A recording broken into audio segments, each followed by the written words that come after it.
Nathan, none of this would happen if you use Outlook. I cannot believe you just said that out loud. Okay. I might just quit. I'm about to walk away. Outlook makes me want to pull my hair out, and I have a good set of hair right now. Yes, you do, by the way. Yes, you do. True. You I look did notice I am marvelous. starting to get a little gray. Actually, pretty so much I'm joining all the of club. you have really nice heads of hair, so you yeah, got that thank you. going. That was one of the qualifiers. Must have hair, but Did you watch it? Yeah. No. Okay. So if our topic today is AI, that's my contribution. Like, are we just playing the video as your contribution, or do you think you might be able to backfill I'll give it to you in a bit? nutshell. You can watch it later. In Southern California, somebody just created documents whole cloth and sold somebody's house out from underneath them without them even knowing it. So that means you got payoff statements, you got borrowers that are fictitious, seller things that are fictitious. And what it points out is if you're using AI effectively to commit fraud, you can create any damn document you want. And if you're running a crooked escrow company, if you're the escrow, you're in control of the money. So this was a home that got sold out from somebody. And Ray, you will back me up on this. When there's this much fraud, those transactions aren't just voidable; they're void.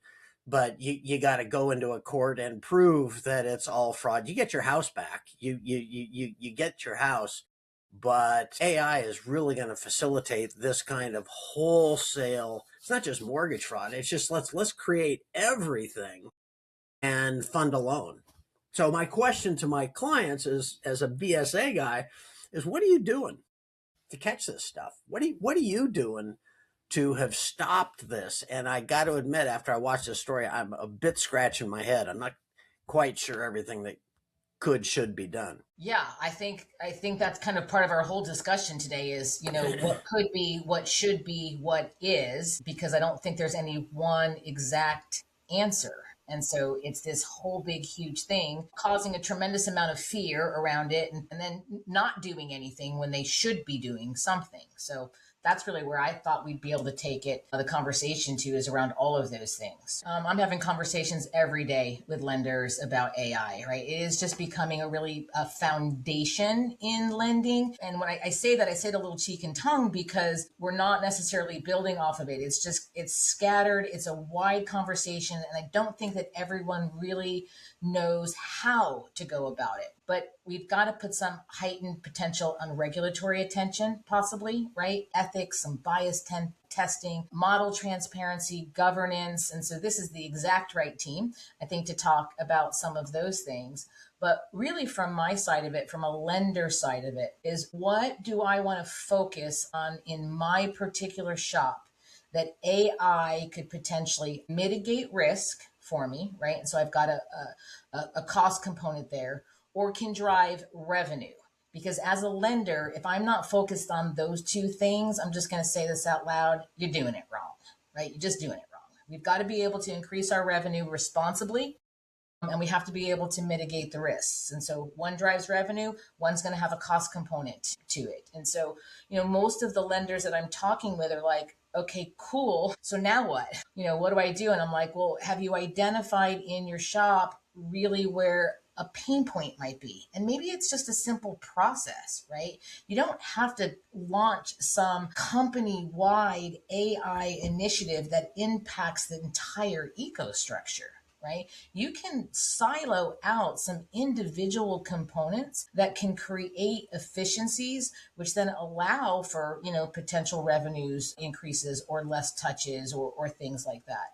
So I think the overall conversation is, depending on the size of your shop and where your potential pains or risks might be, your AI solution may look dramatically different than even your exact peer in this space, right? And so there's not a one size fit all plugin. There's not a one size company, right? We've got thousands of AI companies out there now delivering independent, solutions that address just one component. If you talk to anybody at leadership over at Rocket, they'll tell you they're working with 18 different AI vendors, right? And I think that's appropriate because I don't think that there is a company out there that can really bring all of the components of AI specifically into one solution offering, though they will tell you that they can. So Right. I find it interesting on the front side of this, dealing with more loan officers and actually being kind of in that license position myself. And I know social media gives you what you read a lot, right? That's part of the whole mechanism of what social media does. I'm seeing a lot more loan officers go to their marketplace, go into their groups and stuff like, I just built this new AI app. I just did this one thing with AI. I'm doing this one thing with AI. And finally, I've been thinking about it. I don't really like to put my opinions out there too much. I do a little bit. But this one person pipes up and goes, the next thing that every loan officer can do is stop trying to meddle in creating AI tools for solutions that are being solved by companies much larger and more adapt than you are. Because a lot of these people were trying to build tools that they were saying, here's a free tool to marketplace built on the tools such as like Base 44, which is not a locked down protocol. So you had MPI risk, you have all this compliance risk. And they're like, oh, just upload these docs. And I'm like, no, do not upload those docs. That's not where that goes.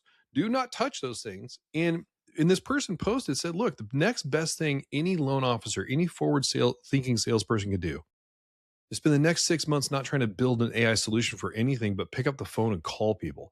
The division of execution right now is personal contact.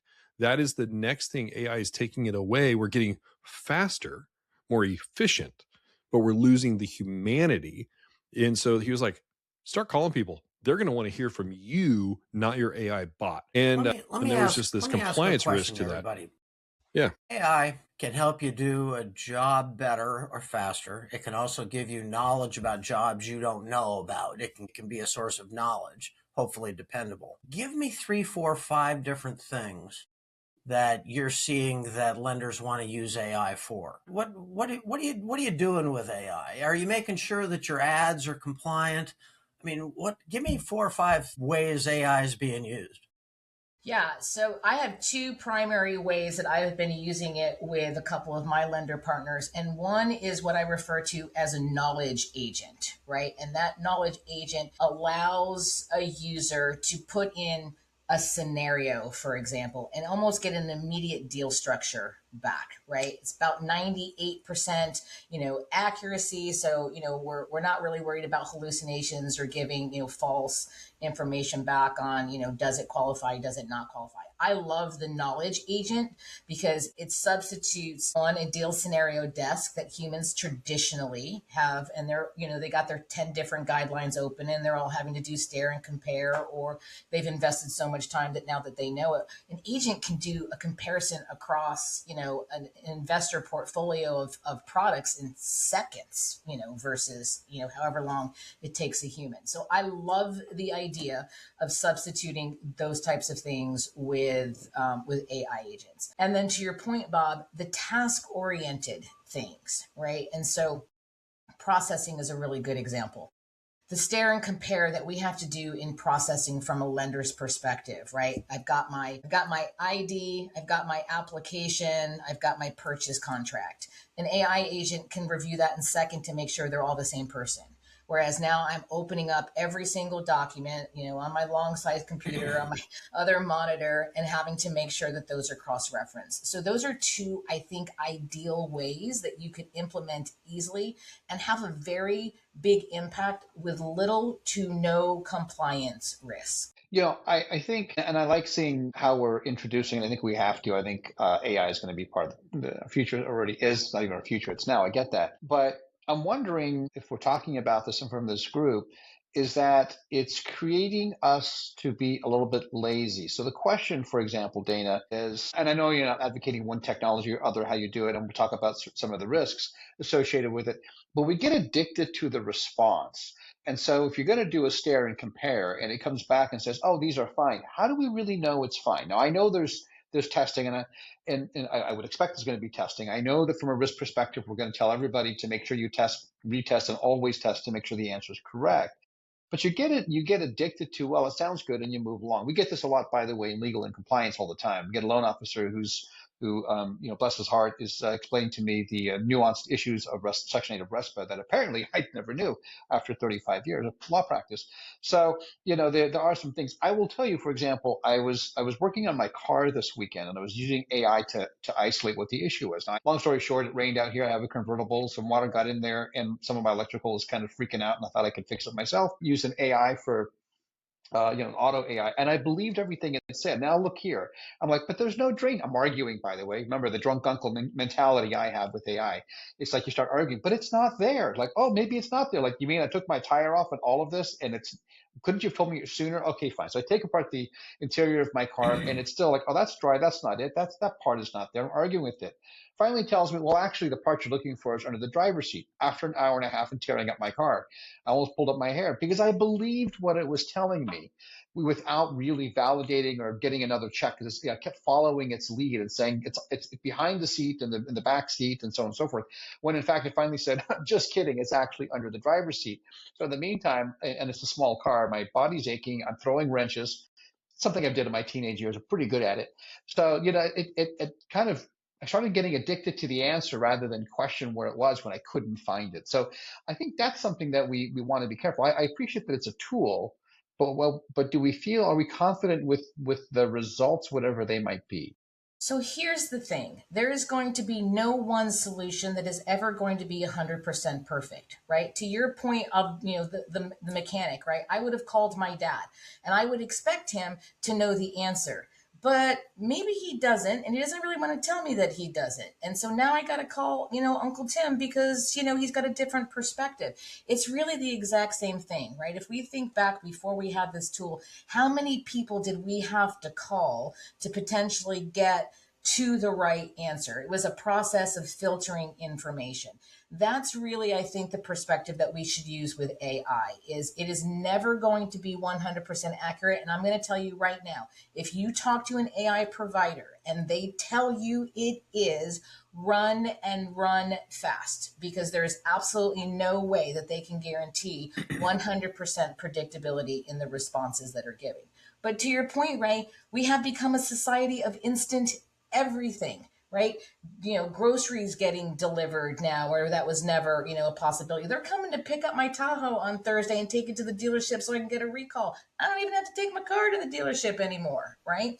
It's that instant gratification. So I think to your point, here's how I would address it as a lender. This is no different than what I would call the QC of loans, right? Take a 10% sampling of the responses that you're getting, validate it. Always have a human in the loop and a human escalation piece of it, right? That way, at least you've got practices set in that if, an answer was to be wrong, hopefully you're catching it. Most of the solutions out there right now, I think can get somewhere, everyone says, well, if we're at 92%, that's good enough. Nah, it's not, right? You need to be looking at solutions that can return results at 97% or better.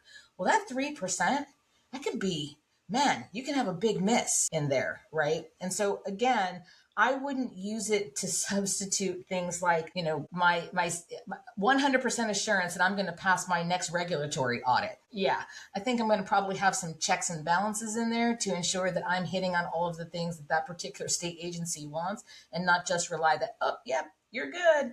So that's my thoughts on, on really how to practically help to mitigate, because there's no perfection and they're never going to be perfect, just like a human. I think synthesizing a couple of things we've been talking about, Nathan, you had a good early call out that you've got to have the knowledge that the system you're putting your data into supports the type of data you're throwing in there. Is it isolated? Do you have guarantees about PII and confidentiality? You can't be random or just just use any AI. You've got to use the right AI.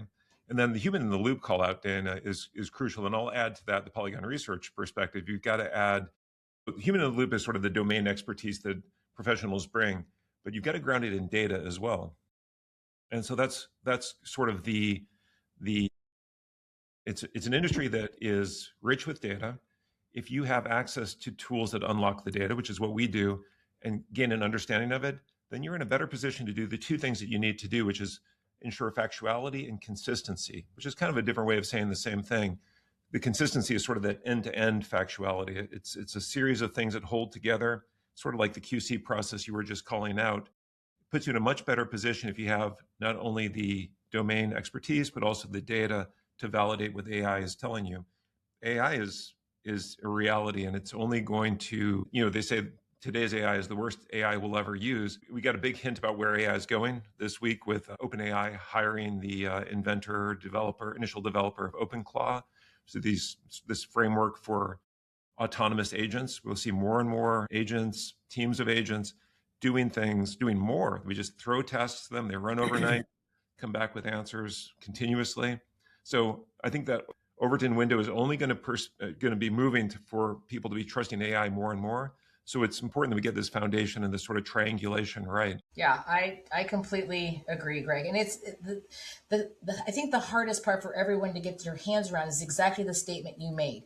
Today is going to be the worst solution that we're working with because it is so rapidly evolving, right? Hour to hour, and certainly, day by day, we're seeing not only new solutions, but enhancements to solutions. Companies that I was talking to 6 months ago, their process and what they're able to return today is vastly different than what they were looking at 6 months ago. And so that's hard for lenders. We're not used to that type of velocity or anything. I mean, listen, AUS has been around for a while. I think we started talking about being a paperless industry in about the year I started 35 years ago. And guess what? We're still generating documents to go to a closing table. Mm-hmm. It's interesting. So there are 2 points. Greg, I surround myself with the smartest people I know, which is why I am the fifth window in this entire group. And you mentioned Overton window, which is a beautiful thing, but not something that's commonly spoken about. So just for the audience too, an Overton window, that concept, political concept, a lot of times that it really helps describe the range of policies in a window that is acceptable by the public at any given time and where discourse can shift that window. And so you see adoption, sometimes they call it the adoption curve in technology. It's this point where it's like, am I okay with this? Wow, it's shifted. Why am I over on the side over this? I need to move my perception to get in that window. It's a really good call out when it comes to the tech structure. What I want to do too is not be, I'm all for AI, but to raise perspective, I've gotten pretty cynical with my AI.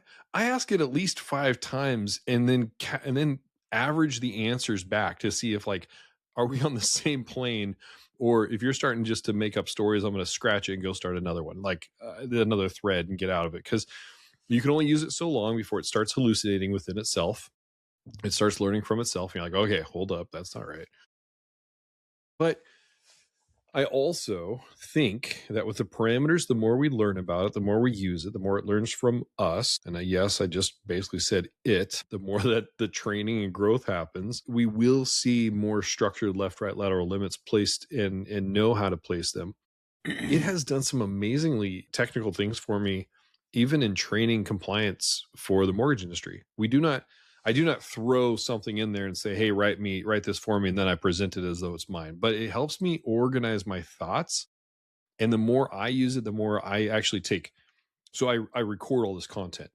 And then I take my transcripts of that content and I put it back in here and say, analyze my voice. How am I saying this? What am I missing? How can I make this better? How can I make this? And it gives me ideas. I don't take them all. It is not God. Therefore, it does not tell me exactly how to be. But I do take feedback and coaching, and I look to it. And then I check with people, hey, what'd you think of that last video? And they go, I actually liked how you did this. And then I analyze that back. Okay, that's putting the person in the middle of the cycle of AI tools and the structure, which we have to keep doing. I'm also probably going to go get licensed as a plumber because so far I can't find where AI will do that for me. Yeah. Job security and cutting hair and plumbers. I can dig holes and I can connect wires because right now AI can't do all that. Yeah, for sure. In fairness, though, Nathan, the AI, I use AI a lot, actually, and I do it for legal research. Be careful. When I say legal research, I ask for the legal citation. Then I actually go look at it in LexisNexis and confirm. So it helps as a research tool. But louder for everybody in the back, because citations are one thing, but go look at the citation to make sure it's what it says it is. Yeah, and it's wrong about 1 out of 10 times, plus or minus, somewhere around there, right? But it's close enough. You can figure it out. So, but I also figured out The irony is AI is best used by people who don't need it. So you kind of have to be experienced enough to know that, that's interesting response, but I don't think that's complete. That's not technically correct. And so you have to pursue a little bit further, but you have to know that it's dangerous in those who don't know the subject they're going into and otherwise accept the response. By the way, ask me how I know. I'm in compliance and I get a lot of emails from, but AI says this. It's like, yeah, that's not how it works. So I think, ironically, we're not in a place that it can replace anything, certainly not our experience, but it can augment, speed things up, perhaps what we do, and when we are users of it. So I submit that, Dana, going to the point of if you're in processing and you're doing a stare and compare, you still have someone who's got experience, again, anywhere from 10 to 40 years experience in processing and ops to say, that doesn't sound right. The trending is off. That doesn't make any sense. What's wrong? It is. So I still think we have to, go into your point, Nathan, we still need to have oversight, formal or otherwise. Have to. You'll never hear me advocate that, we remove the human out of any component that we're using for AI. And there are dangerous situations, right? And, Bob, I want you to jump in here because I know, prior to jumping on, you shared a little video about, someone using AI in a very dangerous way that can absolutely impact our industry. So we shouldn't just assume that we're all using AI for good, right?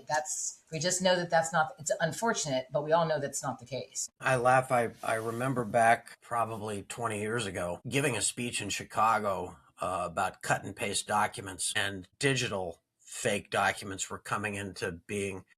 And I learned from my daughter, Kate, the word pixelated. I said, what? Wait, what is pixelated? And she goes, here's how you can tell that's dropped in. And she showed me this. And I was like, I've just learned a new word. Well, we've come from actual cut and paste over copy machines to pixelated documents to now AI generated documents. And I shared with everybody here on the podcast just before we started a story in Los Angeles here where every document was fake. There's a house, it really exists, but the seller didn't know it was being sold. It was being sold to a straw buyer, the fake transfers, deeds, payoff statements, everything. And they got a $900,000 loan. Nothing about this was real, right? So just notice how far we've come from the days where we had to cut and paste documents to now you could ask for, payoff statements and they're going to look great. And in this particular case, the crook also controlled the escrow, and it looks like the crook was the real estate agent as well. So when you control all those levers and you've got the ability to create fake docs, I asked myself when I look at that and I said, okay, who stops that and how? If I've got a crooked escrow, are my processors gonna know that that's fake? And I swear, I'm sitting here thinking about it right now going, okay, fraud is my life. I've spent 30 years doing this. And I'm like, how do I catch this? If everything's fake and it looks good,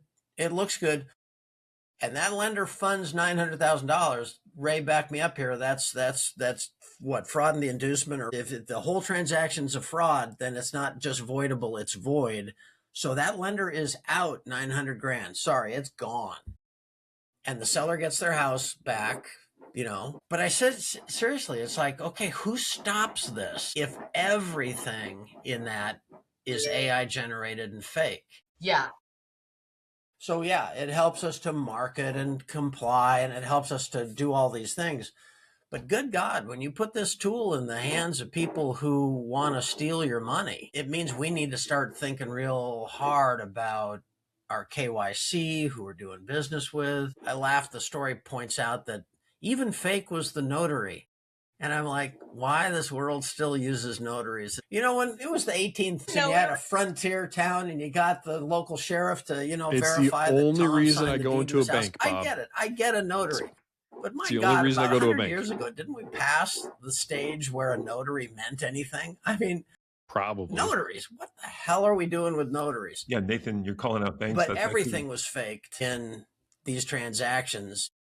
And I'm going to give some thought to this. I'm going to write something up on it because I see it as a real challenge. I see it. If I'm running a mortgage shop and I got hit with this $900,000 hard loss, who the hell do I land on? Who My insurance company. let I that mean, that's slip basically by? where you're at. I don't quite know yet. Well, Bob, it's probably public document, so you could find out. Give them a phone call and tell them, you know who I am, and I can help you. So, because it looks like somebody needs help out there. So it's interesting. This I'm gonna put it out there. Maybe it works, maybe it doesn't. Remember 2018, 2017, they started talking about 2018 to 2019. It was big topic in regulation about blockchain. We're all like, oh no, blockchain's coming. It's gonna be huge. And then it died out because COVID basically knocked everybody out at the knees, and the industry absolutely blew up. And they were like, we can't think about anything else. Pretty sure that by 2027 we're going to have transactions in full blockchain for title, because I think that's the only way to lock down the transaction in such a way that you'd have to look for blockchain records and go, this isn't yours. You can't fraudulently make this up anymore. You'll still have fraudulent documentation when it comes to borrowers trying to sneak things through, but you'll be able to do background checks and balances. But for title, escrow, control of actual title, I think that blockchain is going to solve it. But I think that regulators, no offense to any regulator or examiner listening, we love you, but I think you're going to have to accept it real quick. I can't argue with that, Nathan. You think about some precedents that we've been through already, like the transition to online banking and how that made life easier for everybody. It took a while for people to trust it, but then everybody did. But then it opens up new vectors for fraud. This seems like an even bigger parallel with the use of AI, because AI is so much more multifaceted and has so many more use cases and different ways people can use it. But so that's an interesting call out, is like, where's the backstop? How do you introduce not just human checkers and expertise and comparisons after the fact? How do you stop something midstream? It's a pretty good hypothesis. The power of AI, Greg, I have a question for you, because I think AI for me would be most helpful when it comes to math. You all know that I don't do math very well, or in this case, data points. Greg, I mean, in AI in the space of data, right? And I say data that will help the mortgage industry. Is this something that if I got my Humdalar and I threw it into, I said, and by the way, you can do that, right? You can create AI two ways. It's basically LLM, right? So basically it's going to go anywhere you want, go search anything in the web and find out what the answer is. And you can lock it down by instruction to say, only use that which I uploaded, which is my library, which by the way is how I do a lot of things. And I have things in development. In fact, I have a team developing stuff in compliance right now, kind of doing that. What if I got my Humdalar and uploaded it, heaven forbid, 37,000, 100,000 records? Would it be able to tell me to trend things rather quickly if I used AI that way as a tool? I mean, is it that powerful? It's not there yet. Ray, you don't understand how data works. Tell me how this might affect our understanding of trending data information. Well, think about what has really driven the leading edge of AI over the last 12, 15 months has been coding. We all know that AI, that's where all the buzz is. AI has gotten really good at coding. We use that a lot here. It helps us go a lot faster, do things we couldn't do previously, and just kind of get more throughput, more volume in our company. It's amazing, actually, and it keeps getting better. Why is that? Why was that where such a big lift has happened recently? It's because coding to some degree is a closed-end system. The code has to compile, it has to do something that's very inspectable. And then adding to that perspective and kind of starting to address your question, Ray, if you think about what an LLM like ChatGPT or Claude or Grok or Gemini, what are they? They are LLMs. They're predicting next token, but they're a lot more than that. They're highly engineered systems, and they can do a lot. They make a lot of lateral calls, check things, pull in facts to the context to add to your question, and then present your answer. So they can do what you're describing, and they will do it to a point. That data is very large, and so it makes a lot more sense to have pre-staged it, kind of like in a platform like what we do, and add AI to something that's already very efficient and deterministic about querying that data, addressing that data, and deriving insights from it. Then you've got a good combination. That's what we're doing as we roll out AI features into our platform. But if you just go to ChatGPT and say, go get the LAR, it'll get part of the way there. But these are very large files. And then you're talking about multiple years of pulling them in, translating them, synthesizing them, normalizing them. It's a lot of work for it to do on the fly. Couldn't, and that's not that that's not something that could get better. But today, you don't want to go that route. You wouldn't want to ask the AI to give you answers. And then more generally, it thinks it knows things from its general training. It thinks recent experiments we've done, Wells Fargo still shows up in the top 3 lenders, and that's a perspective from about 10 years ago. So, you have to be careful with what you trust your AI with, just like everything we've been talking about on this conversation. It's so funny that whole adage of garbage in, garbage out still applies. How we research things in school, in college. I remember being trained on research and processes in college, like get multiple documentation, review, compare, contrast. If you find like a regular linear pass through on the theoretical knowledge or what you're trying to study, then that's probably something you can carry forward in your own research. It's the same play. We just get the answer so much faster. And because there's fast to raise point, and what Bob's saying, like creation and execution is so quick and efficient, we don't stop. That stop and double check is a soft skill. It's a learned effort that we have to require. Something that even I was working with my son. He's a sophomore in high school, and he was completely lost on some math stuff, working on some stuff, and I realized he was taking some photos, like trying to get help on AI. And I was like, that's fine, but let me see what you're doing. And it's like, okay, now if I take that away, have it teach you what it was showing you. And then when it got to the teaching format, it was like, now he saw and could understand what he was doing, and as long as he could replicate it back. But well, anyway, that's the big takeaway. It's a good topic. It's one that I think we're going to be talking about for years to come. Any last thoughts for the team? I know it's we're getting a little long in this episode, but I'm enjoying the convo because it's an intriguing thought process. I've got I don't think this is going to be the last podcast we talk about this. I've got one colorful anecdote that I saw on X just today. Speaking of OpenClaw, this framework for running an AI on your local machine, an AI agent. This woman, who happens to also be a homeschool mom, was talking about connecting a 3D printer to her OpenClaw instance, which she named, by the way, which is another kind of interesting fact. And she was talking about how her agent was designing something in the software that creates the inputs to the 3D printer and then printing it real time.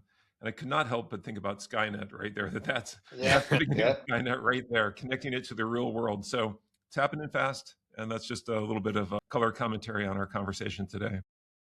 Yeah, and listen, I think one of the things that we just have to be cognizant of is bad guys are going to be bad guys, man. Right? We hope that we can outrun them or stay ahead of them, but with tools, that are out there like AI, it's going to just be that much more difficult. And so us humans that have become the experts in our space are more necessary than ever. And critical thinking is something that is being lost out in our places. So Nathan, I would tell you with your son, right? Because I have this conversation with my daughter, like there is no better tool you have in your arsenal right now than a critical thinking component. Yep, exactly. Look, I just miss the days of the magic 8-ball being the best technology we had. By the way, those were my college days. So thanks, Nathan. I'm sure you had technology. Google, we didn't have that. I have a crystal ball on my desk. It's about the same thing. Right, exactly, right. So it's just less technology behind it.